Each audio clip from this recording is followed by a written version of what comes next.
Hi everyone, thanks for joining us today. We have a great webinar lined up for you today with one of our customers, Spireon. Spireon is an IoT connected car company, and today they're going to talk about how they built analytics on top of their IoT data. My name is Farnaz Irfan, and I am your host today, and it's my pleasure to have Ben Tran from Spireon with us as a guest speaker. A brief introduction to Ben and their company. Ben leads the product management efforts in data, business intelligence, and predictive analytics at Spireon. In his role, he establishes the strategy and the execution behind Spireon's data products for both their internal teams as well as their customers. And prior to Spireon, Ben led global marketing for Experian, the global credit bureau and data services company. And prior to that, he's had several management roles at Yahoo, IBM, PW Consulting, and Anderson Business Consulting. It's really great to have you with us, Ben, today. Thanks for joining our webinar. All right, so before we get into the story and our customer speaker, I wanted to give a quick introduction into Birst for those of you who are new to our community. We are a leader in cloud BI and analytics. We actually also offer an on-premise version of our software. And we are founded by BI industry veterans with the goal of disrupting the traditional BI markets. And we have lots and lots of customers who are using us mainly in two capacities. One is really for internal use and using Birst across the enterprise internally, and the other one is really for customer-facing analytics or to create analytic or data products. And in the case of Spireon that you're going to hear today, they're doing both. So it will be a great example to kind of see how it plays out when both internal and external-facing analytics is used by leveraging Birst. So with that, let me turn the mic over to Ben to take us through their analytics journey, what that meant to them, how they got started, what they built, and the lessons that they learned in the process. And please note that you have a chance to ask questions. So for any questions, please go ahead and type that into the Q&A box in your recording, in your webinar. And we'll respond to all the questions at the end. So with that, Ben, I'll transfer this to you to take us through your journey with analytics. Great. Thanks, Farnaz. So let me first start by giving you an outline of what we will cover today. So I'll give you an overview of the company and the Internet of Things space, give you background on our business challenges and objectives, what kind of results we achieved by implementing Birst and Data Warehouse, how we solved the challenge and then achieved the results, and a summary of the key lessons learned, and then a Q&A, open up for Q&A at the end.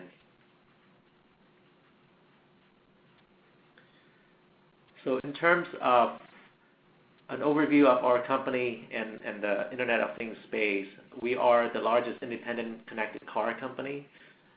We support over 3 million devices connected to our customers' cars, generating 10 million data events per day and over 3 billion data events per year. So what is a connected car company? So a connected car basically gives you the ability to connect your car to the internet and track your car as well as track other data that your car generates in the palm of your hand. So that's the space that we're in. We, as a company, are organized in two segments. So the first segment is what we call the automotive telematics solution. That's really where we operate on the consumer aspects of the connected car. So that's including lending and lending services, installation and vehicle verification, also insurance, such as Progressive Insurance or some of the other insurance solutions that are tied to the driving behavior instead of your demographics information. And then on the other business segment that we operate in is fleet and asset intelligence. So these are the big rig 18-wheeler trucks and trailers that you see on the road. And there we operate in fleet management as well as driver management, transportation management, and then remote asset management. So those are some of the services that we operate in that segment. And so the ability to see optimal routes for a fleet, for example, and optimal fuel usage, as well as the utilization of trailers, how much time they're idle and how much time they should be operating, and optimizing for efficiencies in those areas. So when we started this journey implementing our data warehouse and Birst in our environment, we faced the following challenges. It was difficult for us to measure our device performance. So we operate with a semi-structured operational database, Mongo, which generates tons and tons of data in JSON format. It was semi-structured and it was not friendly for analytics. So if we wanted to ask simple questions such as how does a Sprint device compare to a T-Mobile versus a Verizon device, that kind of question is very taxing to run on our Mongo cluster. And it's not only was it taxing, it would take a long time. So that was not something very friendly to run. And we couldn't really answer that question at the account level. We couldn't answer it at the macro level, we couldn't answer it at the account level, and we certainly was difficult to answer at the device level. So the symptoms that we saw before was that our service teams and also our sales team are reactive to device issues. And one, it would take us a long time to format and analyze the data, but secondly, our account managers were not armed with the data to ask the right questions. So we were often reactive to customer questions when we were faced with those. The second challenge that we saw was that because the data extract was taking a long time, it was putting a lot of stress on our operational system. So we had to balance the need to get intelligence and answer questions with the need to keep our servers running efficiently and not basically bring the database down on its knees. And so we had to schedule big data extract to run at night. And then on certain key decisions, it would take us longer than optimal to answer certain questions or key metrics. And then the last challenge that we saw was that we had multiple data sources residing in separate systems, so we needed a way to unify those different data sources together so we can get one holistic picture. So when we put Birst and the data warehouse in place, we were basically able to switch focus from creating reports to analyzing data. And then we also enable new data capabilities and services.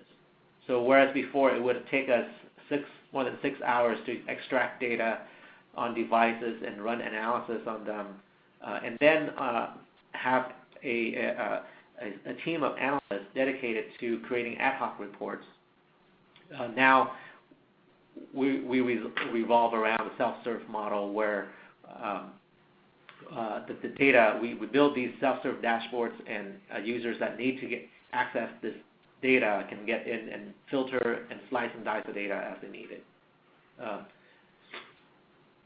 Also, whereas before we had limited access to data, so it was really constrained to the data team with 5 people accessing the data to have that holistic view. And it was a steep learning curve to run queries on Mongo as well as to combine data from multiple sources. Now with Birst and the data warehouse in place, gets opened up to over 150 users in our organization.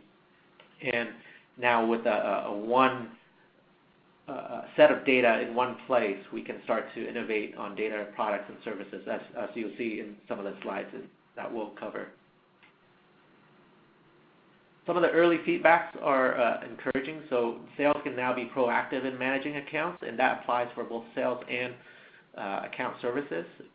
Our customer service teams are asking more focused questions, so we can be proactive in troubleshooting accounts. And then product and engineering, so I'm in product, so I can access trends data faster in order to make a certain product decision. In terms of who's using Birst and data warehouse at our organization, as I mentioned before, we have over 150 users across 8 different groups: sales ops, provisioning, customer service, product, engineering, IT, and finance. Primary use cases that we use here is to monitor device performance across different dimensions by cohort, by carrier, or by account. We also use it to monitor sales performance, which is connected to our NetSuite instance. And so we leverage the Birst NetSuite connector to do that. So those are the 2 major big use cases that we have. So this is a sample dashboard that you're seeing here. This is an actual dashboard that we use, and this is a sample screenshot of that.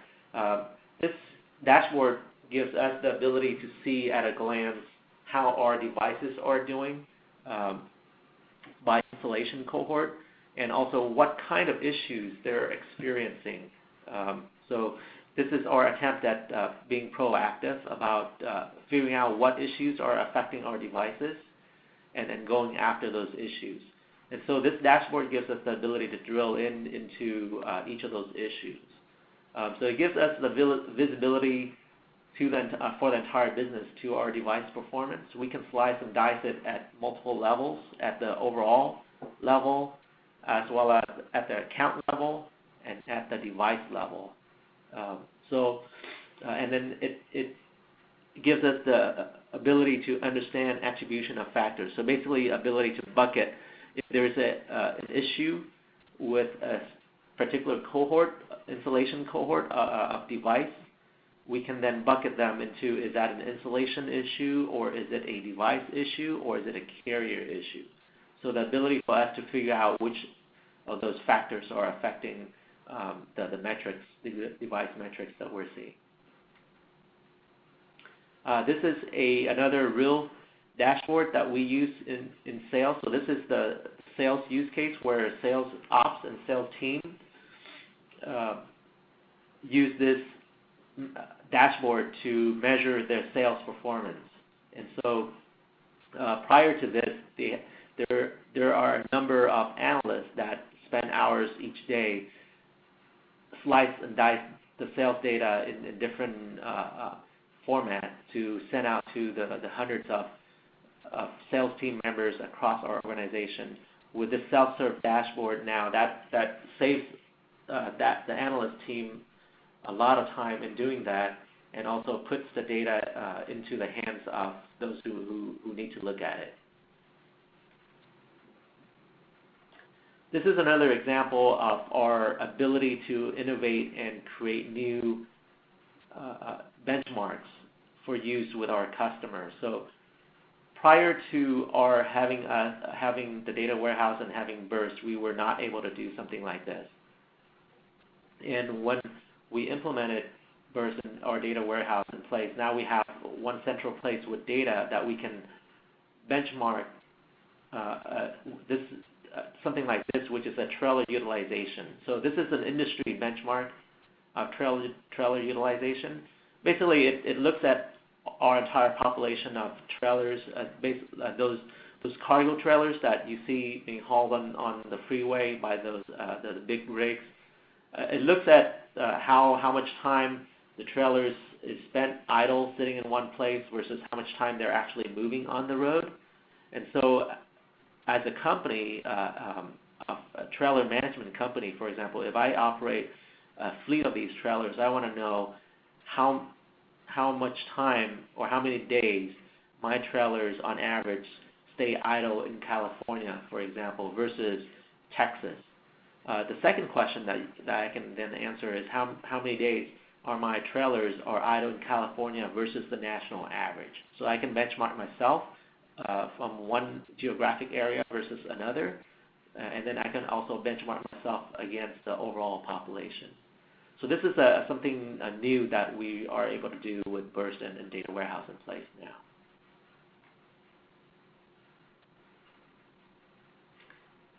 So some of the lessons that we learned, and we learned a lot, I'm going to highlight some of the lessons here, and I'm going to contain it to 4 lessons that we learned from going through this journey.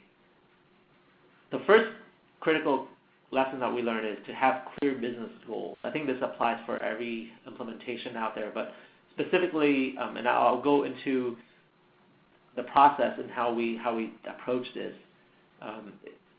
You want to have clear business goals and clear questions that you want to answer when you approach implementing an analytics solution such as Birst and data warehouse.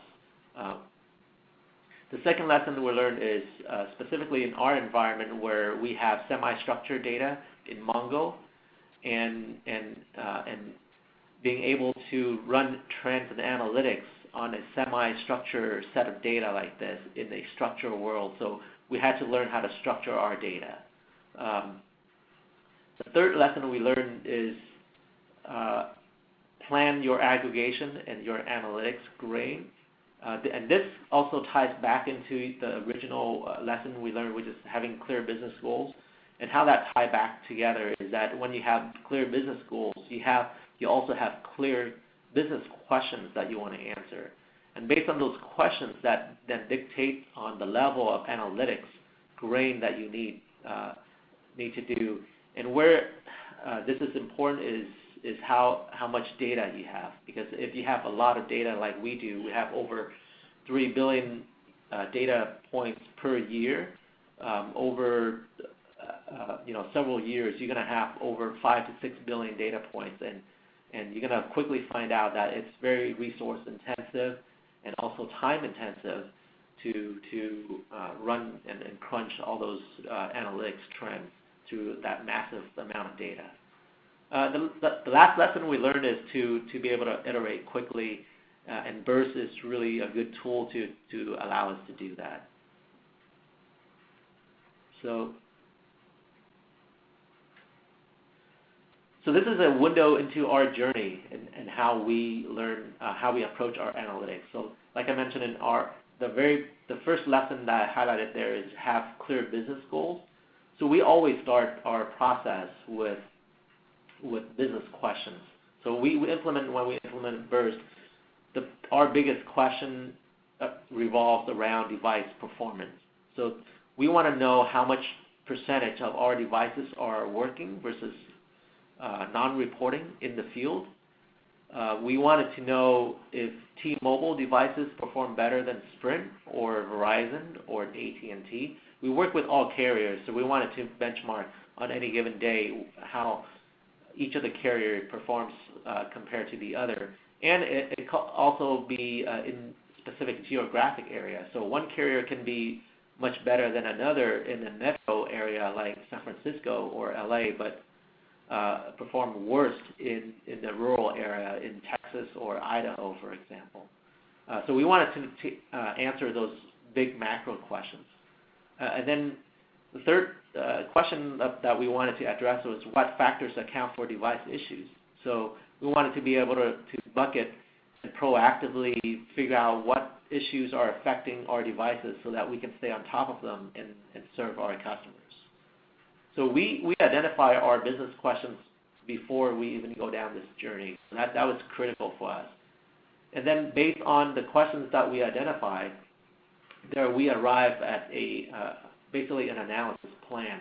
And we design our analysis framework using Venn diagrams. So this is just one example. You don't have to use the same process, but this is an example of how we went through our process. So early in our process, we we work out the definition of what each bucket means, and the bucket. We look at the buckets of issues that are critical for us in order for us to answer our questions. And so then we identify data signatures that make up those buckets. And then once we have that analysis framework in place, we query the data that we needed, and and more importantly, we aggregate only the relevant data that we needed. So on the lessons learned, the third lesson that I highlighted there is to plan your aggregation and analytics level. So this is where it's critical, because we have a large data set of over 5 billion data points that we need to work with over multiple years.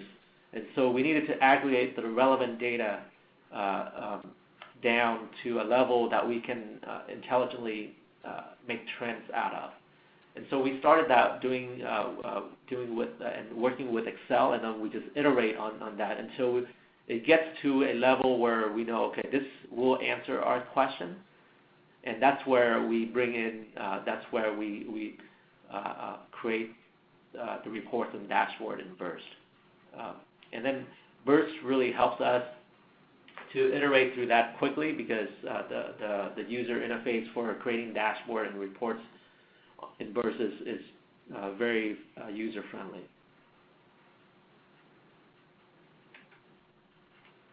So at the analytics level and data grain, this is our other lesson, which is how do we answer questions at multiple levels. So depending on the grain that you're solving for, so we wanted to solve for all three of these levels in our business scenario. So we wanted to be able to answer questions at the macro level, as well as the account level and the device level. And so at the macro level, for example, we wanted to know how device perform across carriers. How do different products and devices perform against each other? And then at the account level, we want to see how does one account compare to the national average? How does one account in one particular carrier compare to the average? And then what's the seasonal trends for a specific account? What are some of the top accounts with the worst or best performance for device? And then at the device level, and this, for us, it's device level, but for other businesses or other companies, that could be at transaction level or at an item level or a product level. So at this level, we wanted to know which device got issues so that we can go troubleshoot them. And then if a device has an issue, what type of issue does it exhibit? And then further, the ability to identify some of the data signatures that predict certain device behavior, so that we can start to see, okay, if this device is exhibiting this behavior in the future, it's an early indicator that it could be going the way of this particular issue type. So that's where we want to. So these are the analytics level and the data grain that we want to address. And so we organize our aggregation and our queries around these questions. Mm-hmm. Very good. So that's it in terms of slides. And then I think the last lesson learned was just to iterate quickly. So we iterate with Excel, and then we iterate again with Birst. And that analytics is a nonstop process for us. So I mean, the minute we answer one question, 3 more other questions pop up. So we got to be able to iterate quickly. Mm-hmm. Well, thank you, Ben. This was very concise, but it also hit on a lot of different great best practices in terms of deploying analytics, especially on a very large data set. It's unstructured, and operational reporting on top of that wasn't really doing it for you. So really appreciate all these best practices and walking us through your journey. At this time, we have a chance to, get some questions. So for the people, for everyone, if you guys want to go ahead and type in your questions in the Q&A box, we're going to be on for another few minutes so we can get to your questions.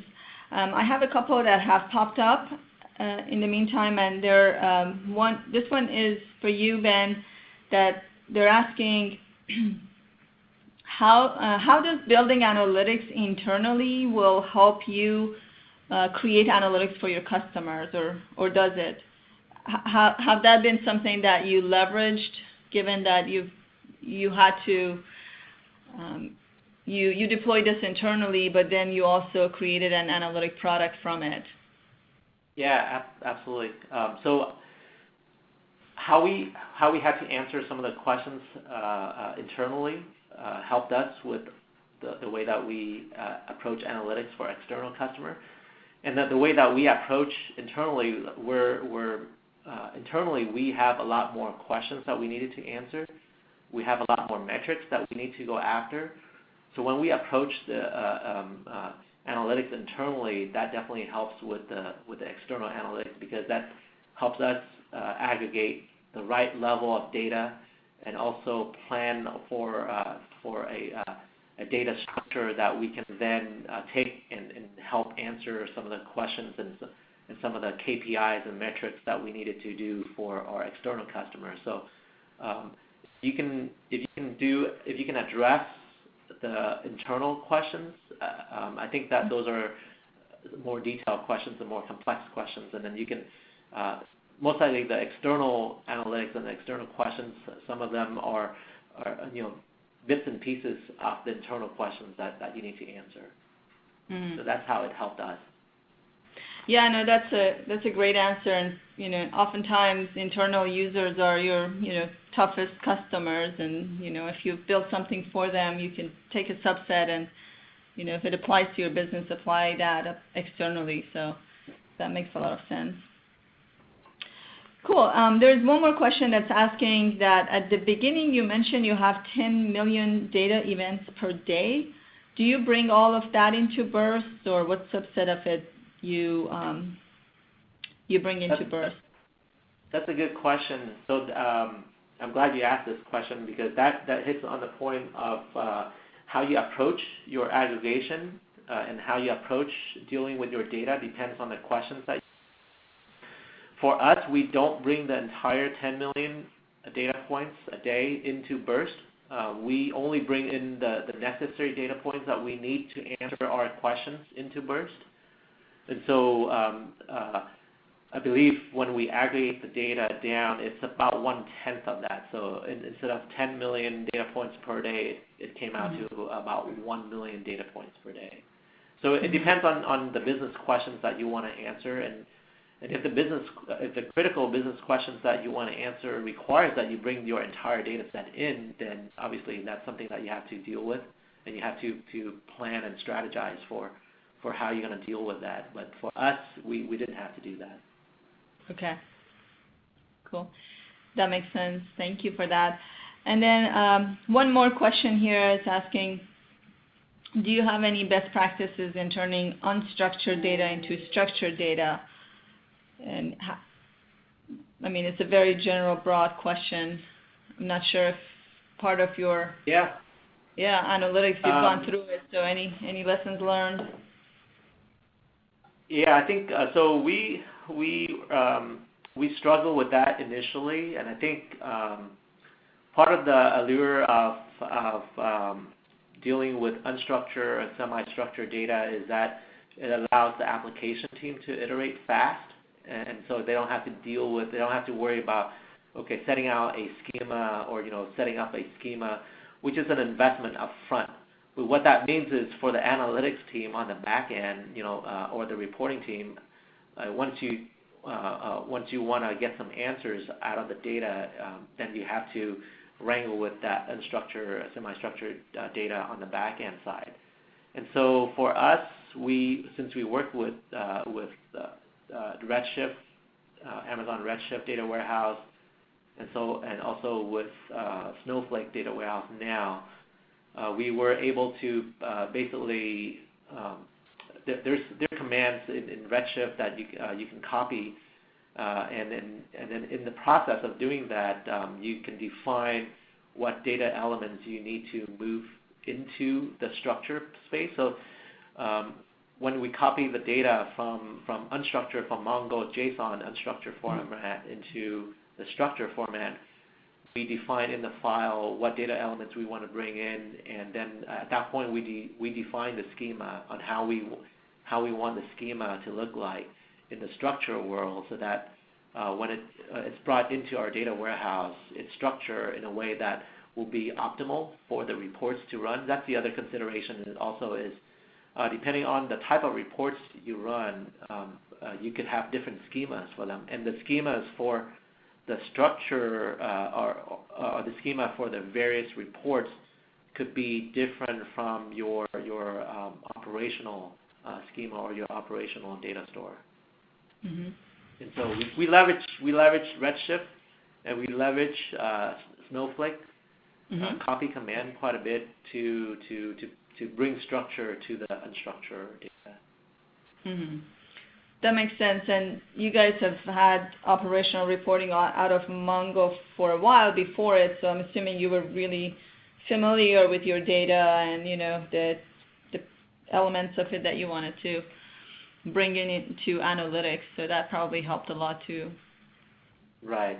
Mm-hmm. Okay. Yes, otherwise you would have to map. Otherwise you have to spend the effort to map your data, basically to define a schema and have a mapping from the unstructured world into the structured world. Got it. Okay, very good. Well, thank you so much, Ben. Really appreciate answering these questions and being on the webinar. We have, for more information about Spireon, you can always check out their website. We also have a live demo running every Tuesday and Thursday at 11 Pacific that you can see actually our product in action. If you'd like to join us then, please continue to submit your questions in the chat box, and we'll follow up with the rest of the questions we didn't get to today. But other than that, I really would like to thank our guest speaker, Ben, for being with us, and for everyone who joined the webinar today. Thank you so much for joining. Until next time. Bye.